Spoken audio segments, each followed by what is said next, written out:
This is Optometrist Building Empires, and I'm your host, Ankit Patel. Each week, we'll explore the journey of multi-practice ownership and leadership in optometry. Join us for insights and strategies from the top minds in our field. This show is sponsored by My Business Care Team. My Business Care Team helps your office increase revenues, reduce costs, and reduce staffing headaches. Let's build your empire together. So today's guest is someone I hold a deep admiration for, specifically for his grit and determination. He has a special interest in all areas of eye care, including medically managing glaucoma, diabetes, macular degeneration, and providing myopia control for kids. He's an active member of the Western Pennsylvania Optometric Society, Pennsylvania Optometric Association, and the American Optometric Association. He's the president of the Myopia Matters Club and president of Dittman Eye Care. Please welcome Dr. Michael Dittman.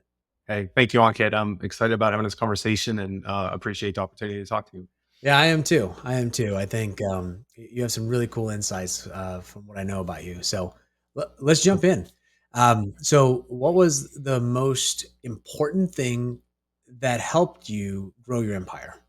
Yeah, so this is a great question. I've thought about it a lot. And when most people think about growing an empire, they think about the metrics and the numbers and the processes that took place. But I think when I look back at what was the defining point for myself, it's more mindset. So there's a book, it's called Mindset by Carol Dweck, and I'm a big book reader, so I'll probably quote about 20 books in this conversation.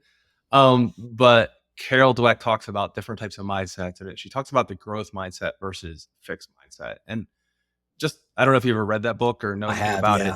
Great book. Yeah, it's an awesome book, and it's probably the one that's probably shaped me the most. But just a little bit about it, just for people who haven't listened to it or read it, is the fixed mindset is somebody who say they get a C in a test or they fail in business. They just think they can't get past that. That's just what it is. I'm a failure. I'm not smart enough. Let's just move on. A growth mindset is somebody who looks at that as a problem and more of an opportunity. So if something sets them back, they grow from beyond that. And I believe that, if somebody's going to build an empire or build multi-location offices, they need to get through a ton of challenges. Like, it's not easy. There's setbacks along the way that continuously happen. And so even if you know your metrics, you know your numbers and your processes, you're going to have times where you feel like you failed or you got pushed down. And to have a growth mindset and always look at it as, okay, here's a problem, here's a setback. How do we fix this? How do we learn from this? How do we grow and improve our office? I think has been key. And our office, I don't think I ever talked about the beginnings of my office with you at all in our conversation. But yeah, no, our office when I purchased it in 2003 was an ophthalmology office that was declining in revenue, lost surgical privileges, bare basic goods. And literally the purchase price I bought it for was $30,000 because we had 2 staff and about 10 patients a week. And it was almost easier, I think, in some ways to do a cold start because you start fresh. This started with a bunch of mistakes and a bunch of problems, but starting with such a troubled office and growing it to where we're at now, that growth mindset was just key because otherwise I would have just quit probably 20 years ago when I started the practice. So I think mindset's everything. And I believe that's the biggest thing to help us grow to where we're at today. Yeah, it's funny. I led with grit, but maybe I should have said one of the most growth mindset oriented people that I know, because that's something. And I just know some of your more modern, more current struggles, and so I didn't realize that's how you started your practice. That's tough. It was such a challenge, and many people in the industry when we took it on just questioned what we were doing. But it was an opportunity for me to move back to my hometown, so we took it. But yeah, at the end of the day, you just have to keep pushing forward. And sometimes it's better to be, I think, a little naive and ignorant, right? So I didn't know what I didn't know. And I just thought, why can't I do this? Why can't we do this? Why can't we grow the practice? Like, what's stopping us? And that kind of mindset and just always looking at it as like, what's the next step has helped immensely as you try to grow a business through so many challenges. Yeah. So many challenges. I know you said there's lots of challenges. What's the one thing that comes to mind that you didn't expect as you were growing your empire? Like, what was one thing that really caught you by surprise that you were like, oh, I didn't expect this at all? Yeah, I mean, I would say more recently, post COVID, and why we got our relationship with my business care team, it was staffing. So post COVID, I always felt like we went from one location We started a cold start in 2016, and then we purchased another location, an established location in 2019. And I always felt like it was almost like the field of dreams. If you build it, they will come type process. Like just keep working. And I felt if we put the infrastructure in place and had a team that could kind of grow our office, it would just all take care of itself. And the last 4 years specifically, that infrastructure has kind of been more challenging because it's hard to find the people or have consistency within your people to stay. So we hire people, but just like anybody else, it's hard to get sometimes people to follow through on that process and see the vision that we have. And so we've just been challenged staffing on such a high level.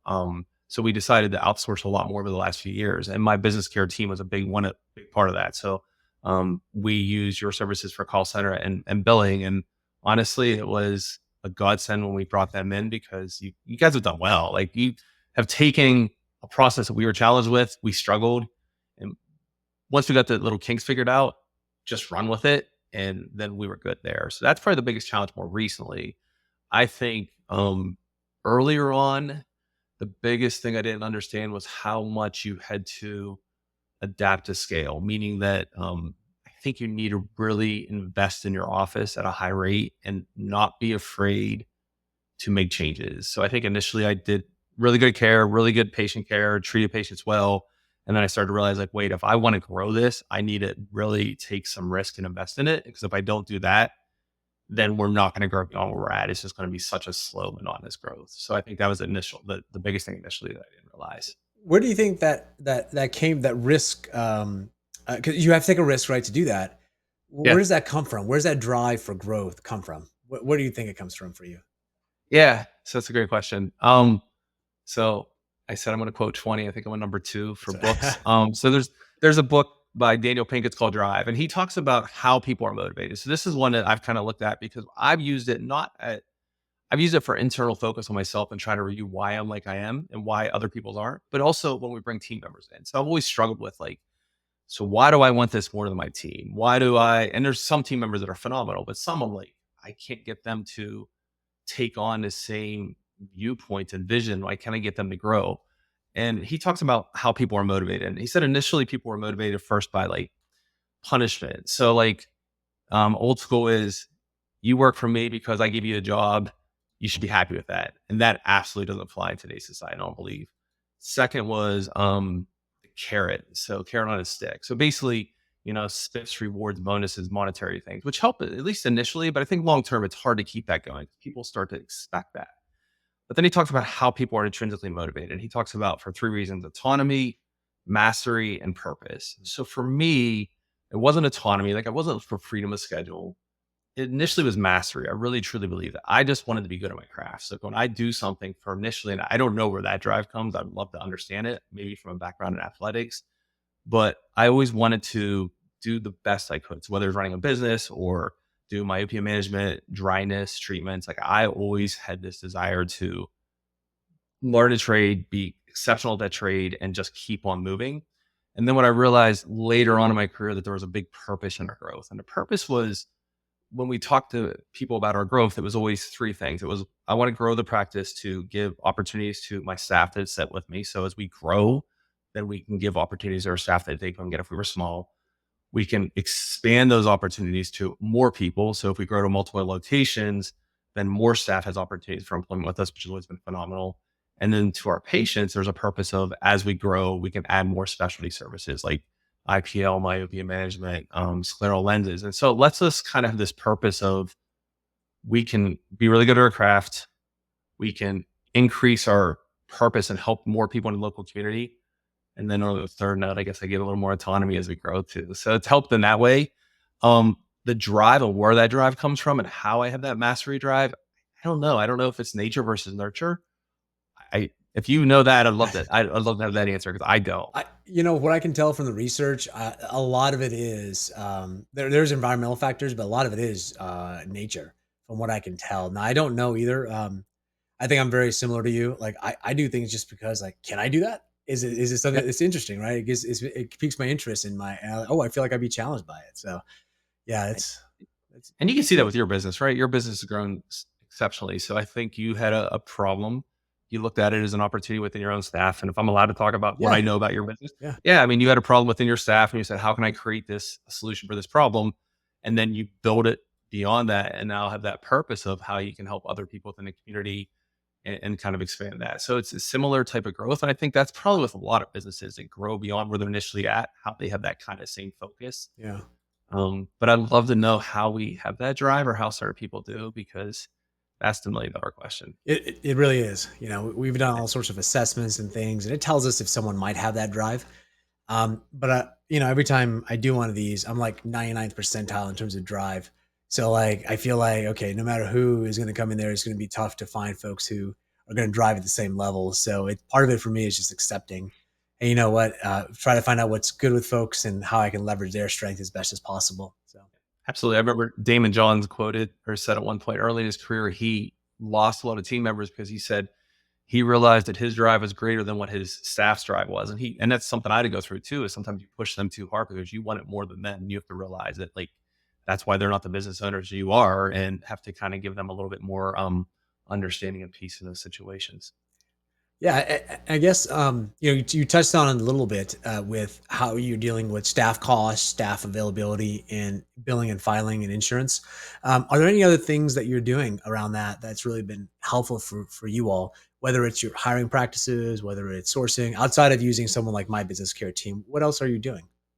So there was other outsourcing we did recently with the staff issues. We outsourced our bookkeeping to iDoc. So iDoc's bookkeeping service, and that helped kind of alleviate some of our staff structure. And honestly, like I remember the days when I first started that I did all the bookkeeping. So it's kind of nice to have somebody do it. And my accountant loves it because everything's clean and simple at the end of the year. So that was a big one. We outsourced billing to another billing team as well. That was another big thing we had done.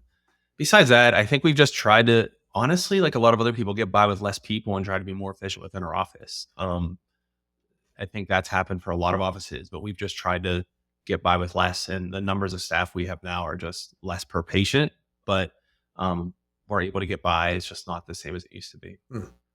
And I remember you mentioning earlier that you were talking about mindset is a big part of who you are. Yeah. Does that affect how you hire your staff as well? Like, how does that your mindset and you're wanting to grow? How does that culture permeate to your staff, and does that help you at all with challenges that you're facing? So we try to find people who have similar mindsets. So we've done different personality tests and different things, Wonderlic tests, Mhm. personality things throughout the years, and it's helped to some degree. I honestly think you can't figure it out till they come on and I'm part of your team. Yeah, So the one thing we've done, which is interesting, is we have a very, very young staff. A lot of our staff are like the one office I work at, I sit with them and they're 20, 21, 23 years old. And I'm like, I feel like an old man. I'm their dad. And when I talk about when I first opened up the office, they usually tell me that they were like 2 years old, which yeah. always makes me feel really great. But finding these young people early on in their career that have this growth mindset and they're wanting to do it, I think has been really beneficial for us. Um, that's a challenge. We've had some people that don't have the growth mindset and they usually have not lasted within our office. And as we've grown, I don't know about other offices, we've had not a lot of turnover, but a lot of turnover in a way that as we try to add pieces, it seems like the pieces that we're adding aren't always successful. So we go through a lot of people versus an established practice that isn't growing at the same rate. They've the same people for 20 years. That's not been our situation. So Yeah. it's a challenge to find people, but we keep trying to find ways, or have tried to find ways in the past to be creative with that. Yeah, you know, it's interesting because we have a lot of like self-paced learning and things that we do at our offices when we have, you know, with Yeah. classic vision care, and um you know what we ask in interview questions. What I've heard is, and it seems to be pretty accurate. Past success and behaviors determine future success and behaviors outside of significant life events that can change the pattern. But typically, people follow patterns, as what we found and what my mentors have told me. And so, one question that I like to ask, and you tell me if you've had success with something like this, but we ask, "Hey, when's the last time you had to learn something on your own?" And we kind of and don't just ask them that. We ask them, "Well, how'd you learn it? What'd you do? And is it going to be similar to how you're expected to learn here?" So, for instance, if it's like a optician or tech, we have the programs already created, the assessments done. So, you know, I'm looking for people who have maybe signed up for a course on their own and done something on their own. and wanted that drive, or they had an optional program at the last place they work and they did something on their own. Versus a manager who has to the content's not there. Their job is to create the content. Their job is to learn at a different level. And so for there, we're not looking for people who have went through course content. We're looking for people who have, hey, I just read 5 different books about this. I created my own thing around it, and that's how I learned it. And so even though they're answering the same question and both answers might be acceptable, the role might require different skill sets for learning. So we looked at the nuanced approaches for that, and it was interesting because we end up looking at a bunch of managers who, on paper, were like the perfect fit, but realize, oh, you know what? No, they wouldn't have the support they need at this office to be successful. So it may not be a good fit for them at this point. So that was kind of an interesting insight for us. Yeah, I think you're further ahead than most of my peers. Well, you're way further ahead than most of our peers in this situation. You've put a lot of time into that. And I think one of the things for us is, as most of us are doctors, we're running our practice, but also Yeah. see patients. We haven't had the time. And so like that type of insight is so tremendous. And I think so many, and myself included, are just lacking some of those details to figure that out. Yeah, it's hard. It's hard to be a doctor and a full-time manager and a full-time GM and whatever else you need to be in the offices, right? It's not easy. Yeah, absolutely. Um, so what's keeping you up at night right now? Like, what is some of the challenges you're facing? I can go deep here. Yeah. So there's so many things that I don't know if they keep me up at night. I'll change it and say they wake me up at night. So I fall asleep really well, but it's about 2 in the morning I wake up with those thoughts. So, and I can talk about why that happens, I believe, but it's that type of stress and anxiety has happened more recently, and I think it all falls back to kind of my thought process throughout this. So as a father, a practice owner, and a practitioner, I feel that the buck kind of stops with me, and I'm responsible for a lot of people. I've always taken that kind of role in my life, even as a young child. And so I feel that like the decisions I'm making, whether it's decisions as a business, decisions as a doctor seeing patients, it's sometimes decisions as a business that can affect my children, they affect other people. And so I really am analytical with my decisions. I process things at high details. I look at things in a way of not how successful they're going to be if I make this decision, but I always look at things, okay, what is the worst case first and the Yeah. best case, and try to average those out. And I feel the process I go through mentally is pretty good there. And it helps me make a decision. It takes me time, but when I make the decision, I'm usually strong with that decision. I just move on with it. At night, what I wake up is, are the decisions I'm making affecting others in a negative way? So, did I make a decision in my business that could affect other people negatively, whether it's my patients or my staff, or even did I make a decision with my business that could affect my family's long term financial Yeah. benefits? So that's what keeps me up at night. I feel this deep desire, and I know it's not the case that I'm responsible for everybody, but I want to make sure the decisions I'm making are beneficial for all. And at the end of the day, I know they're not going to be, but I try to put the best effort into that to help. Do you have an example for the audience to maybe get a flavor for the type of decision that you might be going through that they might also be going through, so they know they're not alone in their struggles? Yeah, one thing we discussed, and I wasn't know I was going to bring it up or not, is I actually recently made a decision to transition my practice. So owning it for 21 years, talking about some of the staff challenges I had, um, felt like I was going to own it for a very, very long time. But as a solo doctor with 3 locations, there's a drawback to scaling that big, and the drawback is it's hard to transition to that next step. And so I've decided recently to partner with AEG Eye Care Group. It just was in the last 4 or 5 days, so I'm really new, and I'm hoping that their business model is beneficial for everybody. So for my patients, my staff who already has some benefits that they didn't have with me, some chance for growth. So what I realized was, as I've tried to build an infrastructure that can continue to grow, maybe a group that's already has an infrastructure built in place could help me even beyond where I'm at. And that's the challenge of building an empire, is when you build an empire, can you continue to keep that structure that is the most consistent, stable thing for everybody, patients, staff, and whatnot? And I made a decision recently that I felt like maybe this group could actually do a little bit better than I could at this point in my career. Um, but I mean, yeah, the last 3 months, my sleep has not been good. So, but I do truly believe that it's a good move for us, and I'm hoping it is. But that's what's kept me up the most, is that decision, because it's a changing decision for everybody, my family, my patients, and my team.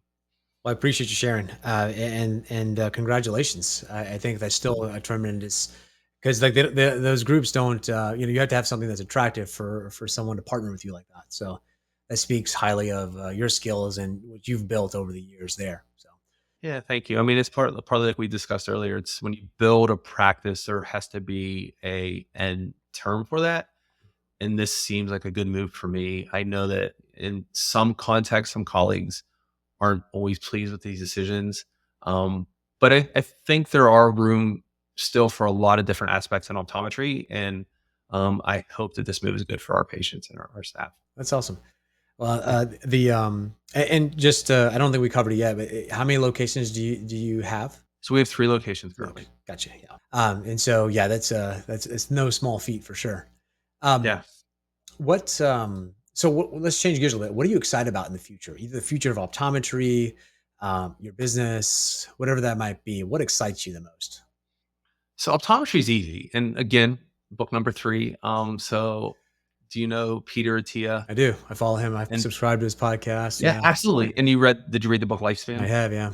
Yeah. So, I mean, he talks about different types of medicine, right? 1.0, 2.0, 3. And 1.0 is like treat, immediate disease. 2.0 is chronic disease. And 3.0 is more where we should be shifting is prevention. So, looking at some of these long term things that can affect us in life and how can we prevent them at a higher rate. So, I think optometry is just starting to get into a little bit of that. We'll say optometry 3.0.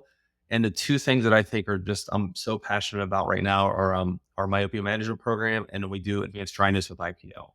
So myopia management specifically, I think it's one of the first times in optometry where we can treat things now that can benefit 40 or 50 years. Yeah. So we started measuring axial length on all kids for every exam 2 years ago with the help of Bethany Fishbane, who I think she's awesome. She came in as a consultant and she really kind of helped shape us a little bit.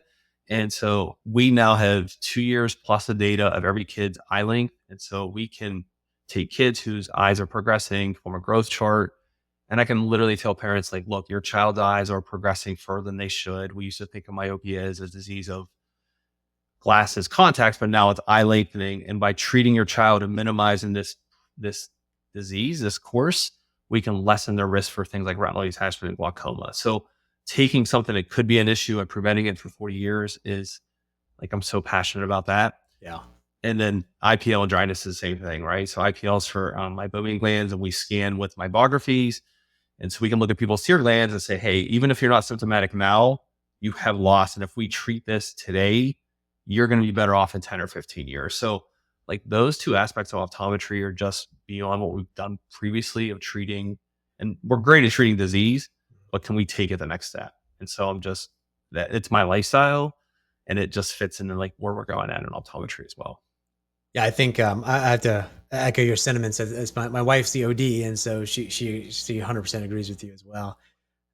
Something nice just about we have IPL RF devices as well, and having people come in and be like, I've always had dry eye problems my whole life, and this thing fixed it. It's like, okay, yeah, it's amazing. So it's nice to have such a clear benefit, and it's not like, oh, it may or may not work. It's it's FDA approved, this device that we have, so it's Yeah. exciting. Yeah.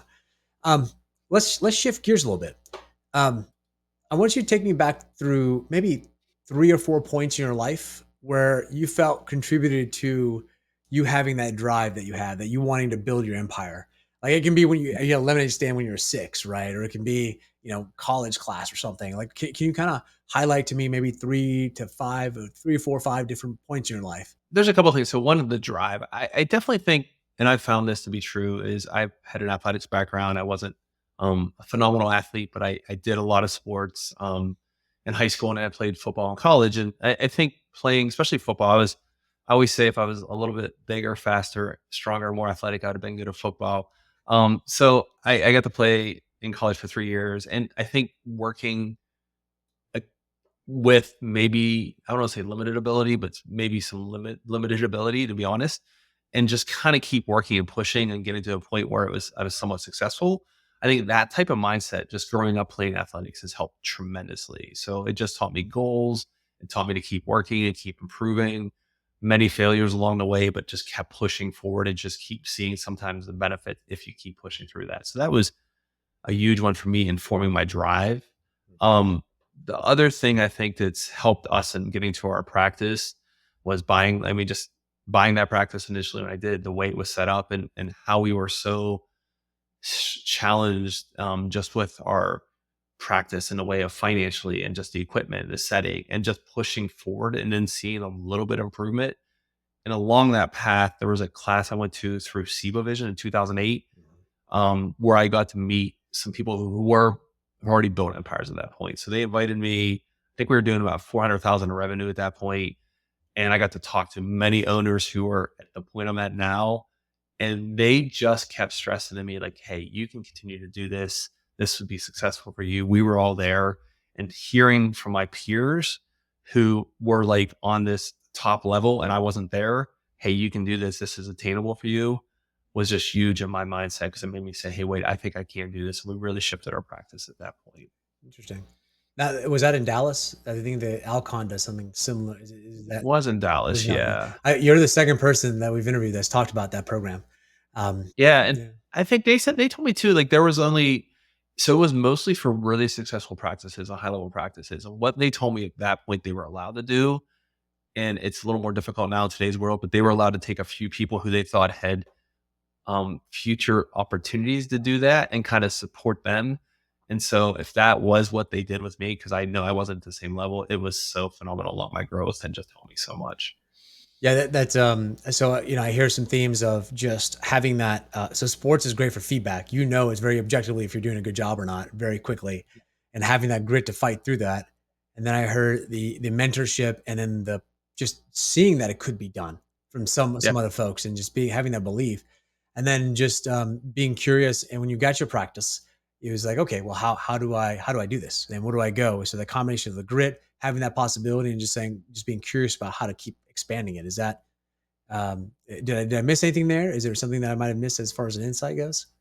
No, I think those are all it. I think the only thing that would add to that is at the later stage of my career, just a little other thing. So this podcast about building empires and whatnot, but I also, more recently just had some things going on with like, so in the last 4 years with, my father passed, Mm. I went through a divorce and that aspect has helped me in a different way. So it helped me kind of understand also that, we want to build empires. We want to kind of grow these businesses are really important for people, but there's another side of life too that's also important, and you don't want to like just be solely focused on the business and growth and not think about the personal life because there's part of that too. And I think a lot of people who are multi-business, multi-location owners are so focused on work that sometimes they kind of let the other side slip through. And that was kind of my like wow factor. Like, okay, there are other things in life that I have to pay attention to as well, or do a better job with. So that kind of leads well to the next question I have for you is 4 days after you graduate from OD school. Let's say you travel back to that time at that point. So it's been 4 days since you graduated. What would you tell yourself? Um, what would you tell your younger self, knowing what you know now? So first thing I would do is it was actually literally 4 days after I graduated optometry school. Is my oldest daughter, I think, was born 7 days after I graduated Oh optometry wow. school. So I would say life's going to change really Yeah. quickly, really fast. But besides that, I think it would be two things. So one, enjoy the journey. So I think one thing I did, especially younger on in my earlier on in my career, was I really, really pushed for growth and really kept trying to get to the next step of the practice and the next step. And I didn't celebrate the wins long enough. So it's like climbing a mountain and you just keep looking at the top of the peak and you get to the peak and it's a good view, but you miss everything else along the way. So I think one thing I would teach myself or tell myself is just to know the plan's going to change, enjoy those moments and try to really just appreciate everything that goes on within that process and don't just take it for granted and keep pushing. And again, we talked about staff. I think early on, I really pushed some of my staff to a high level just because I wanted success and I kept wanting to grow and they wanted to celebrate a win. And I'd say, that's really good. You guys did great. Okay, but here, and they used to joke with me that every time I said anything, it was always okay, but. So to try to kind of appreciate that. And I've seen that too with my own children too. So like even as you said, 4 days out of optometry school, a personal story. My middle daughter is like me, so she's a high achiever. She pushes herself. I think she got 1B and was so upset because she got a B. She went through a counseling class after COVID, or counseling session, because a lot of people struggled. And the counselor asked me for what I recommended for her for therapy. And I went through this whole thing. I typed it out. And one of the things I said was try to find peace and joy and happiness in the little things. Mm. Didn't think about much. I gave it to her counselor, and that was it. 2 years later, she got her first tattoo, and she showed it to me, and I read it, and I looked at it, and I was like, "Wait, what's that?" And then I looked. I was like, "That print looks familiar." Then I realized she took my hand. It was handwriting. I guess she took my handwriting and has on her back, try to find joy and happiness in the little things in life. So like that was such a cool moment to me, because it was what I didn't appreciate early on, and then I'm trying to teach my children, hey, this is important. Kind of understand that there's more to it than just success, which I think is hard when you're building empires and building Yeah. practices. Yeah, yeah, I definitely can appreciate that. It's my wife and I talk about, since we actually work at the business together, so it can be a struggle sometimes, and how do we balance that? So Yeah. yeah, so tell me a little bit about you, Michael. Tell me a little bit about what you're excited about. You talked about your kids a little bit, but what do you do for fun, hobbies? Like, what is it that keeps you? What are some of your passions outside of work? So my passions are anything physical and outside, if anything. So really into hiking a lot, doing trail running with my one daughter, my middle daughter. I talked about my dog. So often I'm listening to podcasts. Probably yours is one of the ones that got me on my list now. In my year when I'm running in the middle of the woods on a trail with my dog. Recently picked up golf. So kind of go through that midlife change where my kids are older. So starting to golf, not very good, but I'm enjoying the moments out there. Started skiing recently with my middle daughter. So picking up skiing as a 50-year-old is always fun as well. Pickleball and traveling. So me and my children, my oldest daughter studied abroad in South Africa and did a master's in Portugal. So the last 3 years we got to go to South Africa, did safari, went to Madeira in Portugal and did tons of hiking. And then this past year, spent a week in Iceland, just hiking and exploring. So taking vacations and family time, and combining it with a love for outdoors and movement. That's awesome. We Yeah. actually were just in Portugal this summer with the kids, so that was a fun time. Yeah. Yeah. Portugal's nice. Did you go to Lisbon?